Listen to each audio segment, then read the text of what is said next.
Last time हम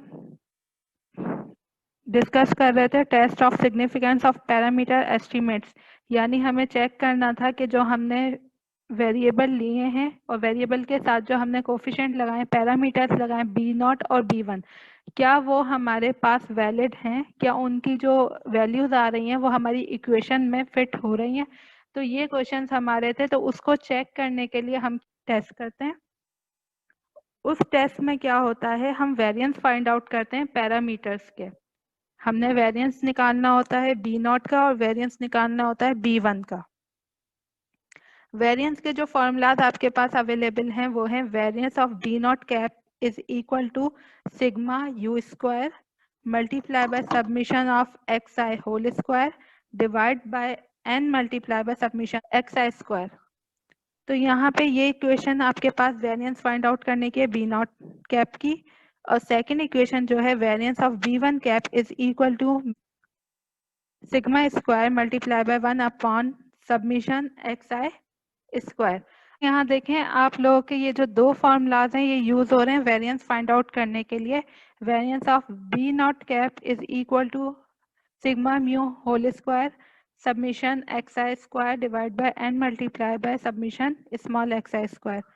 second formula variance of B one cap is equal to sigma mu square 1 upon submission X I square. अब यहाँ पे आपको सबसे पहले फाइंड आउट करना है कि स्मॉल एक्स बराबर किसके है। तो लास्ट टाइम मैंने आपको बताया था, अगर आपको याद है ठीक है, नहीं याद तो यहाँ पे हम स्मॉल एक्स आई को भी डिस्कस करते हैं। स्मॉल एक्स आई किसके बराबर है,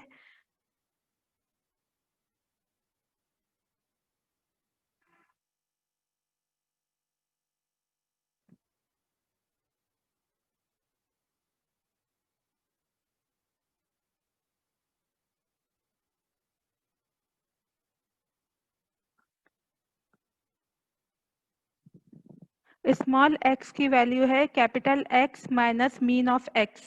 आपने करना क्या है, आपने one by one in formulas को पुट करना है, लेकिन आपके पास जो सिग्मा स्क्वायर है ये अननोन टर्म है। जब कोई वैल्यू अननोन होती है तो हमें उसको लाने के लिए कोई और एस्टिमेटर यूज करना पड़ता है। तो अननोन टर्म को मालूम करने के लिए यहाँ पे जो एस्टिमेटर हम यूज करेंगे उसे कहते हैं रेजिडुअल वेरिएंस, और वो है एस स्क्वायर के बराबर। अब एक्स स्क्वायर किस तरह से फाइंड आउट होता है, उसका फॉर्मूला आपके पास है X square is equal to estimate of variance यानी sigma square is equal to submission of error term यानी E I square divide by degree of freedom N minus K. Beta x S square आपके पास है residual variance,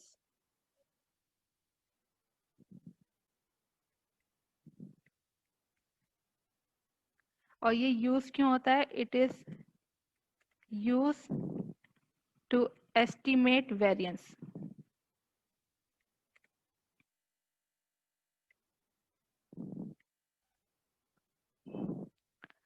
degree of freedom आपके पास है length of data, जैसे हमने last time जो एग्जांपल 6.1 की थी तो उसमें हमारे पास n की वैल्यू थी 10, नंबर ऑफ ईयर्स आपके पास 10 थे, माइनस नंबर ऑफ एस्टिमेटर्स का मतलब है कि आप कितने पैरामीटर्स यूज कर रहे हैं। जैसे हम यूज कर रहे हैं बी नॉट और बी वन, तो हमारे पास दो एस्टिमेटर्स हैं।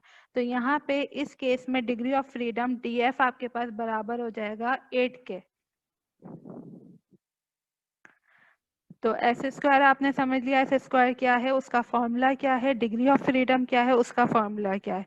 अब आपके पास ये चीज क्लियर हो गई। देन हम आते हैं, ये सारी चीजें मालूम करने के बाद जब हमें रेजिडुअल वैलेंस पता चल जाता है तो हम निकालते हैं टी वैल्यूज, और नॉर्मल डिस्ट्रीब्यूशन में जो आपका ग्राफ बनता है वो बेल शेप्ड ग्राफ बनता है।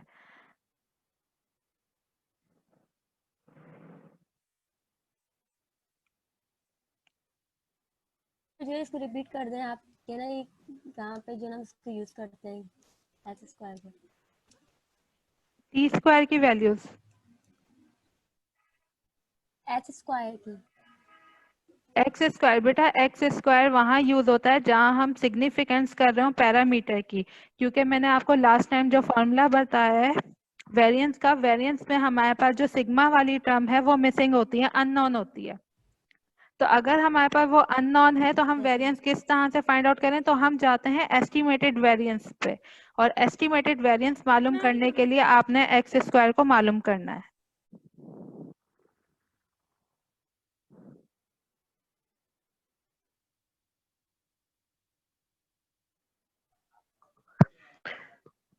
मैम डिग्री ऑफ फ्रीडम है, ये बता दें थोड़ा।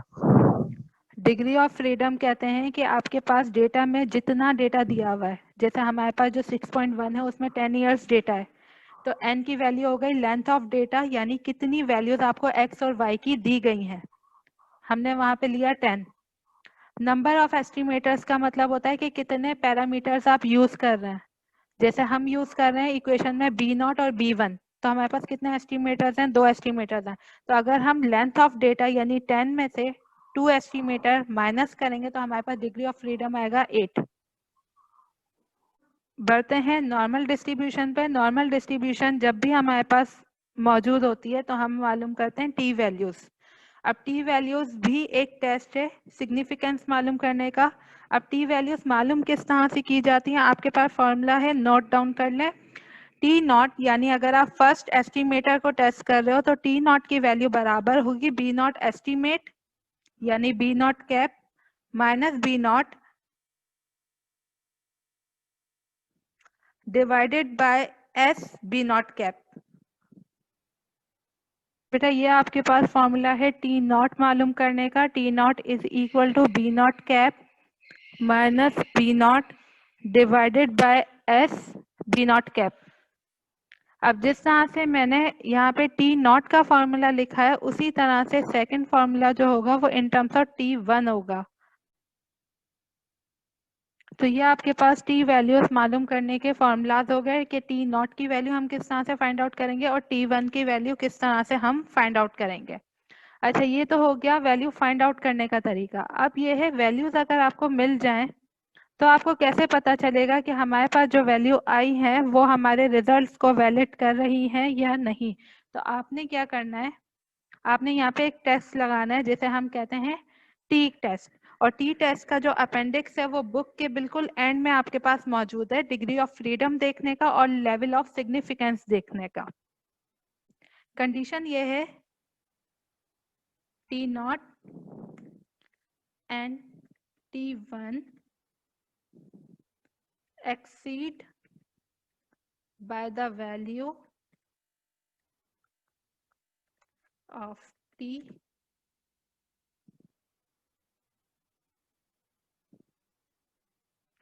at 5%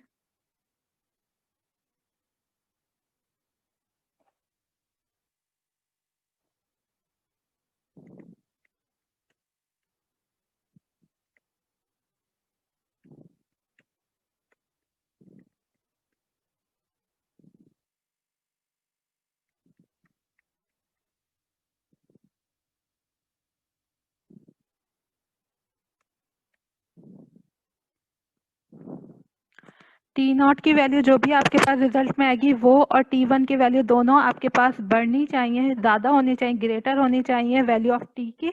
वो टी की वैल्यू जो कि 5% लेवल ऑफ सिग्निफिकेंस पे मौजूद है 8 डिग्री ऑफ फ्रीडम पे, बिल्कुल सेंटर में मीन होता है। अब मीन से अगर आपके पास कहा जा रहा है 5% सिग्निफिकेंस, तो मीन्स 2.5% एक तरफ है और 2.5% एक तरफ है।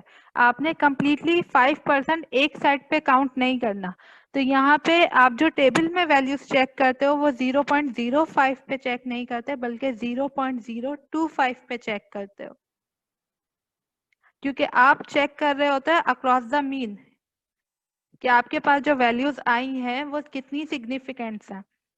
तो सिग्निफिकेंट लेवल चेक करने के लिए हमारे पास जितनी भी डिग्री यहाँ पे लेवल ऑफ सिग्निफिकेंस दिया जाएगा, जैसे यहाँ आपके पास गिवन है 5%, अगर आप 5% निकालते हैं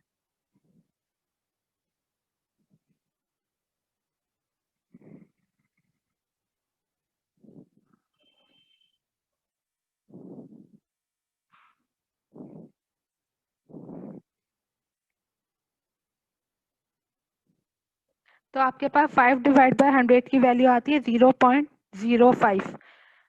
तो उसका जब आप हाफ करते हैं, हाफ ऑफ 5%, क्योंकि हाफ आपका मीन के लेफ्ट साइड पे है और हाफ आपका मीन के राइट साइड पे है।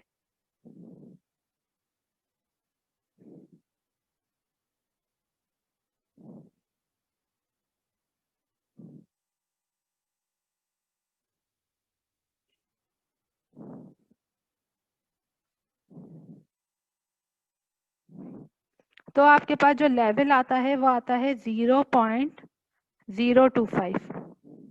ये देखें आपके पास मैंने पूरा टेबल बना के रखा है ताकि फौरन आपको इस टेबल को एक्सप्लेन कर दूं। हमने लास्ट टाइम जो किया था, हमने y एस्टिमेटेड तक वैल्यूज फाइंड आउट की थी। आज मैंने इस टेबल को कंप्लीट कर दिया है। आपके पास ईयर है 1971 से लेके 1980 तक। n की वैल्यू आपके पास है 10। आप देख सकते हैं टोटल जो आपके पास डेटा है वो 10 ईयर्स का है। yi की वैल्यू क्रॉप्स की थी, क्रॉप प्रोडक्शन, वो आपके पास है 40, 44, 46, 48, 52। ये डेटा भी मैं आपको लिखवा चुकी हूँ। y का जो मीन आ रहा है यानी ओरिजिनल डेटा का जो मीन है वो है 57। xi आपके पास वैल्यूज हैं। ये आपके पास था फर्टिलाइजर्स यूज के, कितना फर्टिलाइजर यूज हो रहा है पर एकड़। तो आपके पास है 6, 10, 12, 14। ये वैल्यूज भी आपके पास मौजूद है। इसका मीन आपके पास आ रहा है 18। y एस्टिमेटेड की वैल्यूज आप मालूम करेंगे। y एस्टिमेटेड की वैल्यू आपको फॉर्मूले के हिसाब से मिलेगी, यानी फॉर्मूला क्या है, b0 plus b1 multiply by x। ये आपके पास वैल्यू है एस्टिमेटेड वैल्यू मालूम करने की। तो हमने फॉर्मूला अप्लाई किया है।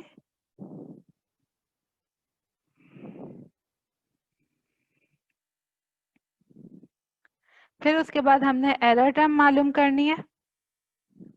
एरर टर्म आपके पास है सम ऑफ y, जो गिवन y है, माइनस एस्टिमेटेड y। आप उन दोनों को सब्ट्रैक्ट करेंगे, डिफरेंस लेंगे तो आपको एरर मिल जाएगा। फिर एरर टर्म है उसका स्क्वायर किया गया है। देन आपके पास एक्स स्क्वायर है, जो आपके पास गिवन डेटा है, ये पूरा कॉलम आप इसका स्क्वायर कर दें। 6 का स्क्वायर 36, 10 का स्क्वायर 100, 12 का स्क्वायर 144, 14 का स्क्वायर 196 एंड सो ऑन। फिर हमने स्मॉल एक्स आई मालूम किया है। स्मॉल एक्स आई के लिए मैंने आपको बता दिया आप क्या करेंगे, एक्स की value minus mean of x यानी 18, ये वैल्यू आपने रखी। आपके पास फिर एक्स आई का स्क्वायर है। स्क्वायर कैसे करेंगे, माइनस माइनस प्लस हो जाएगा। 12 का स्क्वायर 144, 8 का स्क्वायर 64 एंड सो ऑन। फिर हमने मालूम करना है वाई आई। वाई आई का फॉर्मूला अप्लाई करेंगे। वाई आई किसके बराबर है, कैपिटल वाई जो कि सवाल में दिया जा रहा है, माइनस मीन ऑफ वाई जो कि 57 है। आपके पास वैल्यू आ गई -17। फिर आप इसका स्क्वायर कर दें। जब आप इस पूरे कॉलम का स्क्वायर करेंगे आपको ये आंसर मिलेगा। जो जो रिक्वायर्ड था सम, हमने वो सारे सम मालूम कर लिए। जैसे हमारे पास n मौजूद था, n के n टोटल कितनी वैल्यूज है, नंबर ऑफ ईयर यानी लेंथ ऑफ डेटा कितने, तो वो हमारे पास 10 मौजूद है। वाई आई का आपके पास जो मीन मौजूद है वो 57 है। एक्स आई का जो मीन मौजूद है वो 18 है। उसके अलावा एरर का जो सम मौजूद है वो 47 है। एक्स स्क्वायर का जो सम मौजूद है वो 3816 है। स्मॉल एक्स आई का स्क्वायर आपके पास बराबर है 576 के, और स्मॉल वाई आई स्क्वायर का आपके पास सम मौजूद है 1634। अब इस सारे डेटा को हमने 1 बाय 1 फॉर्मूला में यूज करना है। ये आपके पास फॉर्मूला था एस्टिमेटेड वैल्यूज मालूम करने का, कि जो आपके पास डेटा है उससे रिग्रेशन इक्वेशन कितनी वेरिएशन पे है। तो इस इक्वेशन को रिग्रेशन इक्वेशन कहा जाता है। बी नॉट कैप और बी वन कैप की वैल्यू आपने फाइंड आउट की थी। बी नॉट कैप की वैल्यू है 27.125, बी वन कैप की वैल्यू है 1.6597। फिर हमने स्टैंडर्ड जो आपके पास रेजिडुअल वेरिएंस है वो फाइंड आउट किए, जो मैंने अभी आपको फॉर्मूलाज बताए। रेजिडुअल से अगर आप इन दोनों रेजिडुअल को निकालते हो, बी नॉट का भी और बी वन का भी, तो आपको वैल्यू मिल रही है 3.917526। बेटा इसका फॉर्मूला भी देख लें। G14 वो वैल्यू है जो आपको शो हो रही है ब्लू से, यानी कि 47.306 डिवाइड बाय 8 आपके पास DF है, यानी डिग्री ऑफ फ्रीडम।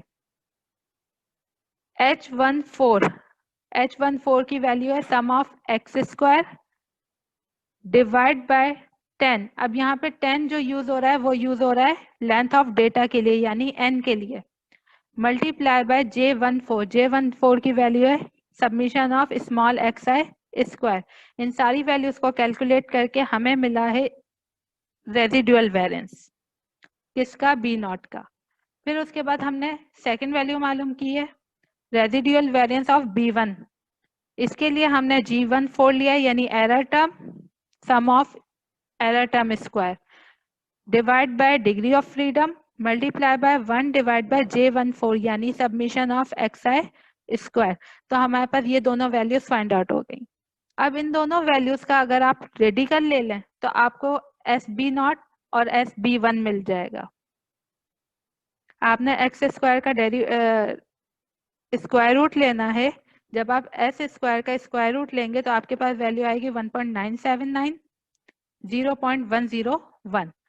फिर आपने T0 और T1 की वैल्यू फाइंड आउट करनी है। T0 की वैल्यू हमारे पास आई है 13.704, T1 की वैल्यू हमारे पास आई है 16.38। हमने यहाँ पे ये लाइन कोट कर दी है, हमें डेटा को चेक करना है 5% लेवल ऑफ सिग्निफिकेंस पे। तो हमारे पास जो T वैल्यू आ रही है उस डेटा में वो है 2.306। अब आप यहाँ पे चेक कर सकते हैं T0 की वैल्यू भी इस इक्वेशन यानी इस वैल्यू से बराबर है और T1 की वैल्यू भी इस वैल्यू से ज्यादा है। जब आपके पास T0 ग्रेटर देन T हो और T1 ग्रेटर देन T हो तो हम रिजल्ट कंक्लूड कर देते हैं कि हमारे पास जो दोनों पैरामीटर्स हैं वो स्टेटिस्टिकली सिग्निफिकेंट है। ये आपके पास इस प्रॉब्लम का आंसर है। मैम T की वैल्यू हमने कैसे फाइंड की है 2.306?